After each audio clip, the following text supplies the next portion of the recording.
Welcome. In this lecture, we would focus on pollination and fertilization. To begin with, what is pollination? In very simple terms, we would understand that transfer of pollens which take place to stigma. Now, stigma could be from the same flower, of the same plant, or of a different plant from the same species. In all those cases, pollination occurs. So, transfer of pollen from the anther. So we understood the structure of flower in the previous class. There was anther filament, and within the anther there are two lobes where there are 4 pollen sacs, and these pollen grains are released. They stick onto the feathery and the sticky surface of the stigma, move through the style and enter the ovary, where finally the process of fertilization takes place. Now this process of pollination occurs in 3 ways. One is autogamy. Autogamy is a simple process where pollens of the same flower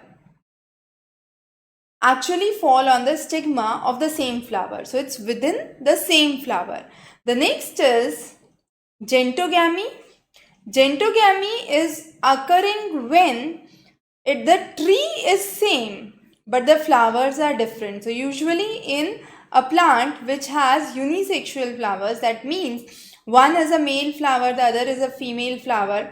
From one flower to another flower in the same plant, it is known as geitonogamy. The next is allogamy. Allogamy occurs between two different plants. So one plant, the flowers of this plant, there is another plant, the flower of this plant. The pollens would move from one plant to another, but both of them must belong to the same species. Then it is called as allogamy. The plants are different, but the species to which they belong is same. Now pollination can be explained under two types: self-pollination and cross-pollination. If I talk about autogamy or geitonogamy, both of them occurs in the same plant. So it's the same flower and the same plant. In the case of autogamy, it's the same flower. In the case of geitonogamy, it's the same plant. In this case, we call this as self-pollination. Self-pollination can occur in bisexual flowers. In the case of autogamy, in the case of geitonogamy, there can be unisexual flowers where it occurs. Now, what are the benefits of self-pollination? The most important benefit is that the same species would propagate. So the plant would resemble the parent species. There would be 100% pollination, wastage would be minimum, new species are not produced, and any genetic defect which is present cannot be removed. Why? Because it is self-pollinating between the same species.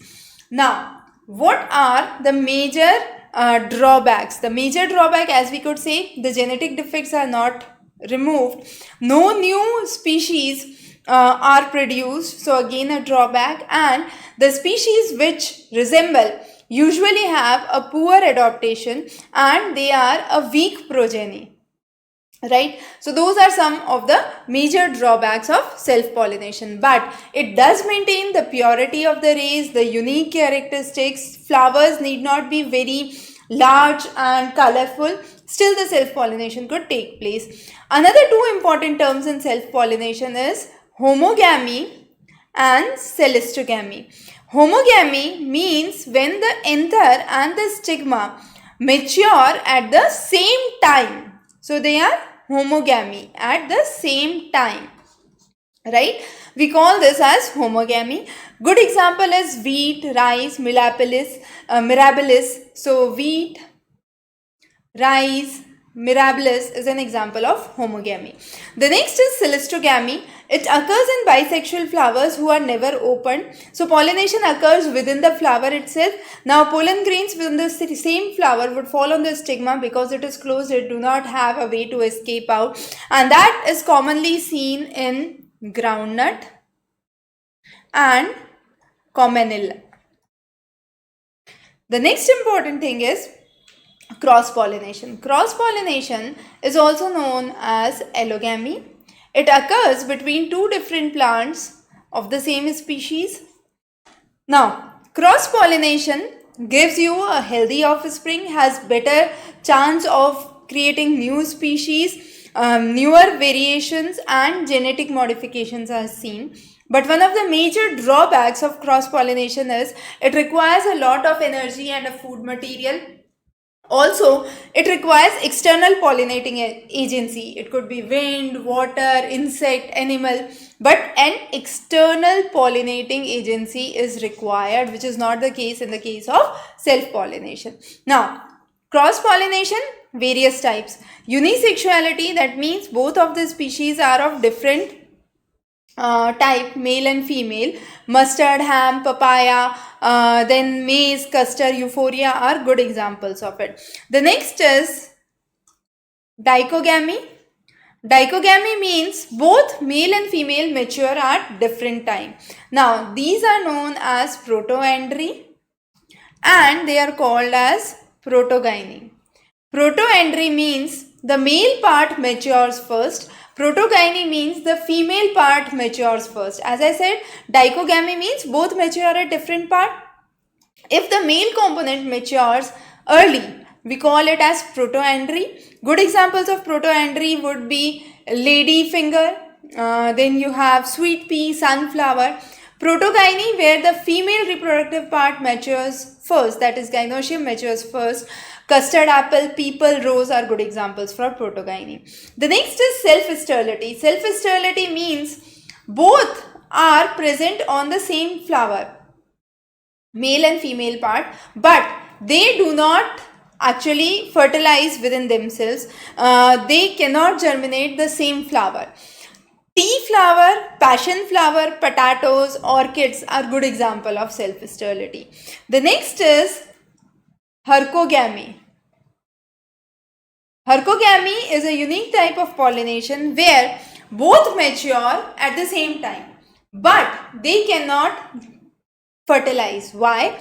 Either they are physically far off, or sometimes the corolla is acting as a barrier, as in the case of Aristolochia. Sometimes it so happens that pollens come together as pollinia in the case of orchids or calotropis. So that's another important aspect of hercogamy. The next is heterostyly. Heterostyly. Now, heterostyly is a unique type where either the stigma is very long and the stamens are small, so they cannot pollinate within the same flower, or vice versa, the stamens are very long, the stigma is very short. In that case, again, they cannot pollinate, but in heterostyly, both mature at the same time. So that's important, that despite they mature on the same time, because of the size, the structure, they cannot fertilize together. That is another important aspect of cross-pollination. So far we have covered what is self-pollination, the types of self-pollination, cross-pollination and the various types of cross-pollination. Coming next is agents of pollination. Cross-pollination, we have 5 important varieties. Anemophily, anemo means wind, so the pollination is governed by wind. Hydro means water, pollination governed by water. Entomo, pollination by insects, ornitho by birds, and zoo by animals. So that's how we remember the 5 types of pollination. Now note, external agents for pollination are required when they are required in the case of cross-pollination, as we had already studied. Now, when does anemophily or wind pollination occurs? Wind pollination occurs when the flowers are very small, dull, colorless, they don't have scent, they are not colorful, attractive. That colorful, attractive element is required when? It would be required when there is pollination through insects. So wind pollination, either the stamen is very long, it is exposed to the wind, so the pollens can actually move very quickly. The stigma on which it would be falling should be feathery to attract the pollen. Good example would be maize, sugarcane, grass, bamboo, date palm. All of these are example of wind pollination. The most important thing is flowers actually are produced even before the leaves in certain cases in anemophily. The next is hydrophily. 3 important studies. Vallisneria, which moves onto the surface, Zostera, which is submerged, Hydrilla, another important plant. Now, what happens in hydrophily? In hydrophily, the most important thing is the number of pollen should be very large. Again, the pollen's specific gravity should be equal to water, and only in that case it would float over the water and move to a next place. The flowers should be light enough so that they are able to float, and sometimes we can also say the flowers could be small, inconspicuous, so that they simply float and reach the next plant. They usually occur when male and female plants are different. As the name suggests, it's cross-pollination. Hydrilla, Zostera and Vallisneria are good examples of hydrophily. Entomophily, the most common of these, butterfly as one of the most common agents, pollination by insects. Now, when insects are pollinating, the flowers must be large, bright, colorful. The corolla must be colored.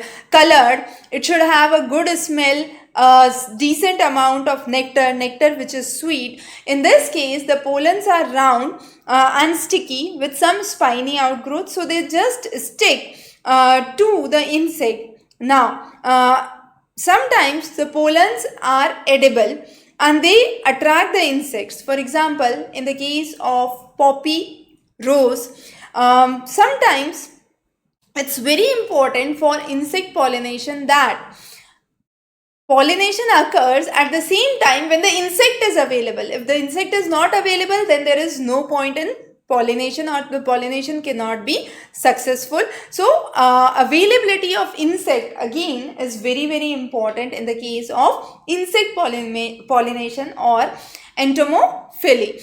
Again, in some cases, even the bracts, the outermost options attached to the peduncle, which are colorful, are a major agent. For example, bougainvillea, as we had studied before.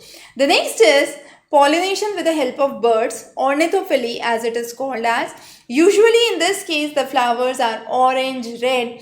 Birds don't have a sense of smell, so there is no point to have a beautiful or a pleasant odor in this case. Again, the most important examples would be bombats, honey sucker, bottle brush. So those are some of the important species for pollination through birds. The next is zoophily or animal pollination. The classic example is Rafflesia, pollinated by elephant. So when the elephant walks on the flower, the pollens stick on the feet and move to the next, and this is commonly seen in the regions of Myanmar, Indonesia. Other animals that help in pollination are bats, fruit bat, a very common pollinating agent, and then squirrels, again an important pollinating agent.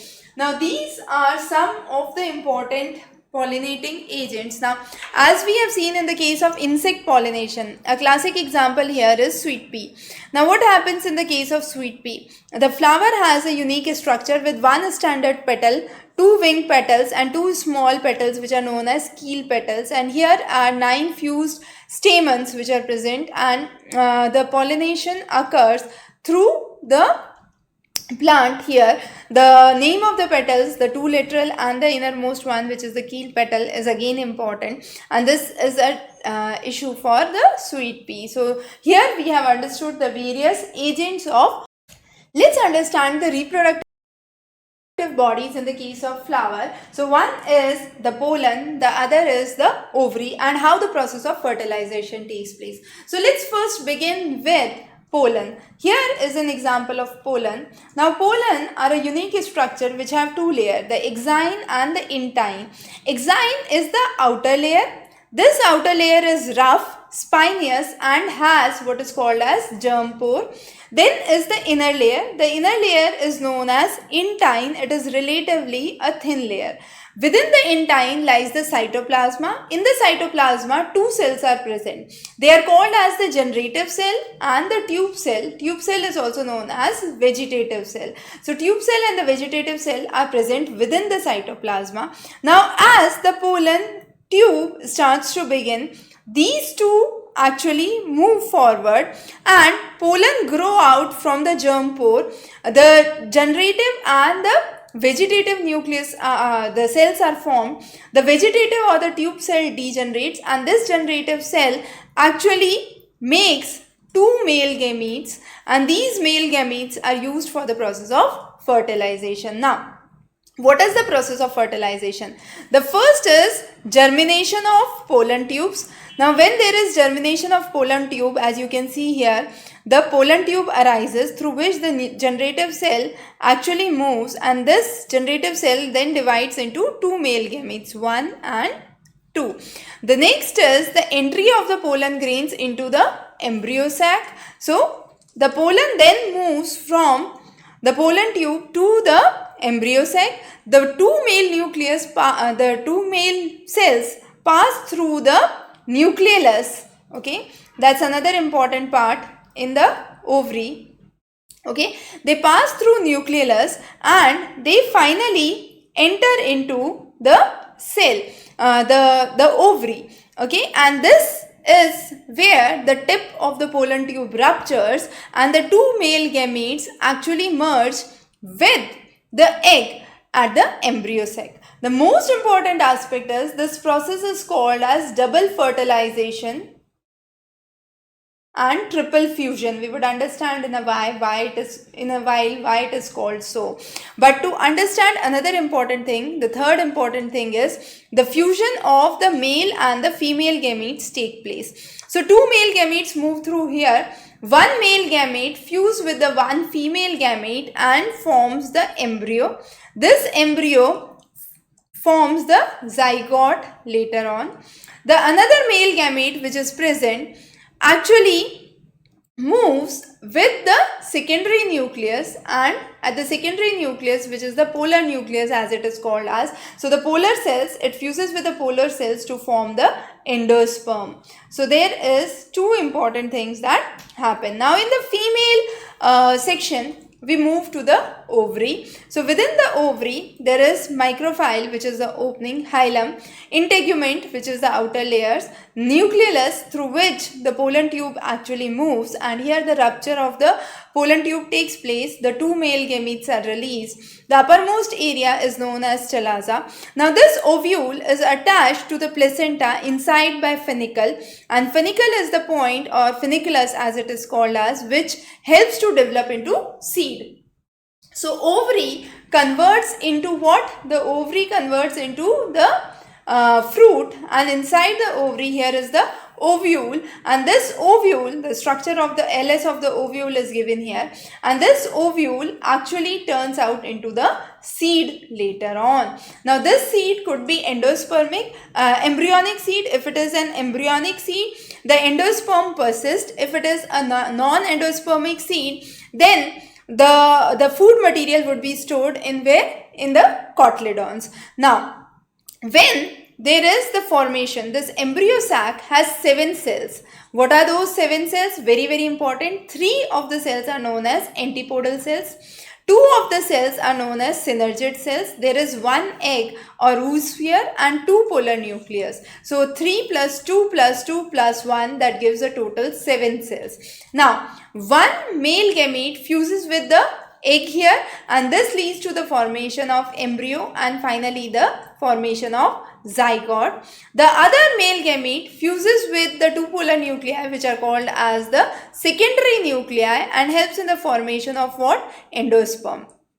As the seed matures, this antipodal cells and the synergids actually disappear.